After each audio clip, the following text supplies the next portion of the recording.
a warning for you if you buy or sell goods on Facebook Marketplace. I want to tell you, you can grow cynical, and you can start to lose faith in the morality and ethics of our fellow human beings. But just remember, most people are honest and decent, and they're doing the right thing. And I want to give an example of it before I talk about the Facebook thing.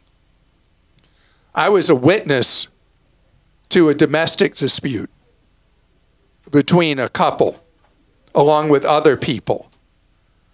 And what was really interesting, it was on a public street.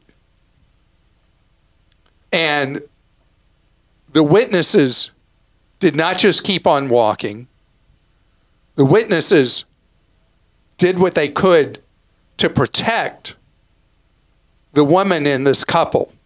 And one woman, trying to defend her, got punched in the face, broke her glasses. What? Yeah. You didn't tell us this story.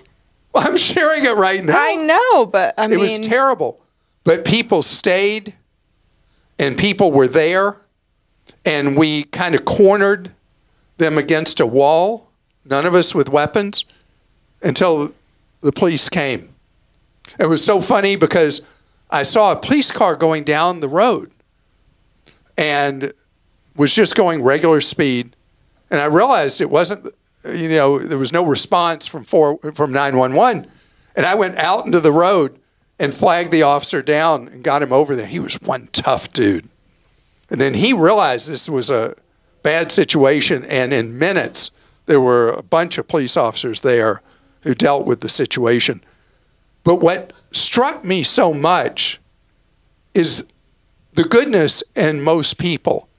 That all these people just on the sidewalk, going about their business, stopped, not everybody, but quite a few stopped to help. And one woman had, as people do today, had shot really great video of what had happened. Wow. And shows the officer, and he's watching the video. He totally had a much better picture of what was going on from her video. So everybody played a part, including a woman who had a pit bull mix who used it to keep the guy from being able to leave the area. Wow. You know, everybody did their part. It's so scary. I mean, the fact that it happened in public, you wonder what has happened behind closed doors. It's just usually not like that, but that's so good that you guys were there. And they were both so sky high on drugs. This was not alcohol.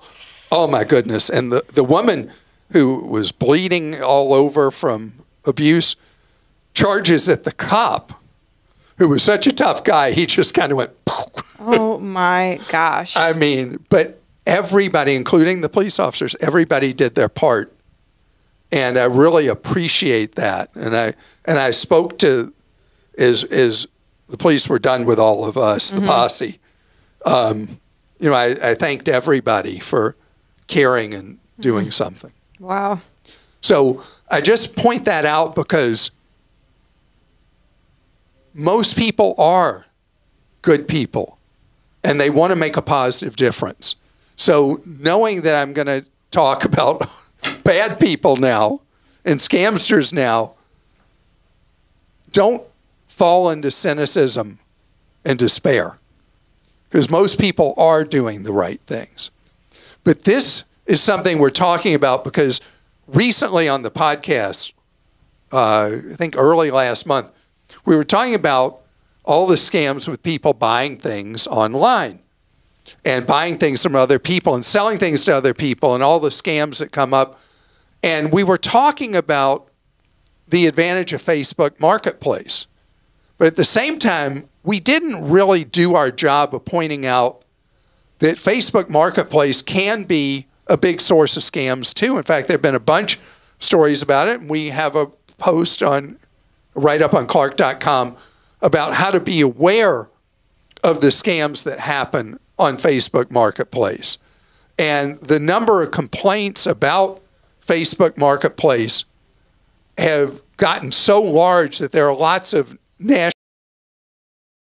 Most recent I saw, there have been the TV ones, but I saw the Wall Street Journal wrote a story about what a problem all the scamsters have become, who've infested Facebook Marketplace as crooked sellers or buyers. So the most important thing when you're dealing on Nextdoor and finding out about something, or Facebook Marketplace, local, local, local. Dealing with people you know or know of, neighbors, friends of neighbors. When you go that one additional ring out and you're dealing with strangers, or that ring out where you're dealing with people not from your area. You know, Facebook Marketplace was designed to be localized, but criminals have infiltrated it from all over the place. And Facebook has not been able to, I don't want to say they failed, they have not been effective, let's say. And they're tarnishing the reputation of Facebook Marketplace because they've not been effective at dealing with the scamsters. So as both a buyer and a seller, if you're thinking of listing something for sale on Facebook Marketplace, or you're thinking of being a buyer of something on Facebook Marketplace, please go read our briefing before you do either, so that you're prepared for the scam that might come along. And I've bought and sold a lot of things on Facebook Marketplace, and I would say you'll definitely, if you're selling, no question, you'll get a message at some point from a scammer. It's usually asking you to take the conversation offline into text, or to call them or whatever. And my rules are, like you said, I only buy from local people or sell to local people. I meet them in a public place, like at a store or something like that. You can go to a police station, as you said before, something like that in public. And I don't pay until I've seen the item. The person pays me usually after they see. I did have someone, I talked about Venmo me before, but that was fine for me because I got the legitimate money.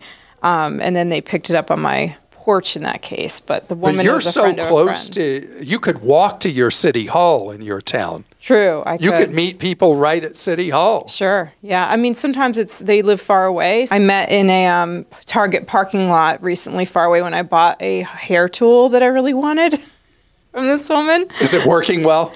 You tell me. I don't know. Your hair looks beautiful. Thank you. So anyway, yeah, you have to be careful, but you can get some great deals and and sell things. So I do love it for that.